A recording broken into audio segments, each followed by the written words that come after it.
இல்லை பாருங்கோ, கண் தெரியாமல் இருந்தவைக்கு கண் தெரிய வந்துட்டுதுன்னு சொன்னால் அவன் முதல் தூக்கி எறிகிறது என்னத்தை? கையில் வச்சிருந்த தடியத்தானே. மழை விட்டா பிறகு குடையாரையும் கையில் வச்சிருப்பினமே. என்னதான் ஒரு அழகான செருப்பாக இருந்தாலும் வீட்டு வாசல் வரைக்கும் தான் அதோட உறவு. கறியை நல்லா ருசியாக்கின பிறகு கறிவேப்பிலையும் சாப்பிட்டு முடிஞ்ச பிறகு வாழை இலையும் போடுற இடம் என்ன? குப்பை தொட்டி தானே. எல்லாம் இவதான் என்று சொல்லி இருந்தாக்கள் எல்லாம் தங்களோட தேவைகள் எல்லாம் முடிஞ்ச பிறகு ஆரோவாகித்தானே போயின. அது இங்கே வழக்கமாக தானே இருக்குது. உன்னால் உயர்ந்த நிலையடைந்தோர் நிறைய பேர்கள் உண்டு.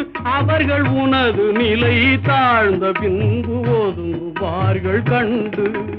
மண்ணாய் அவரை மதித்து நீயும் துணிவுமே கொண்டு.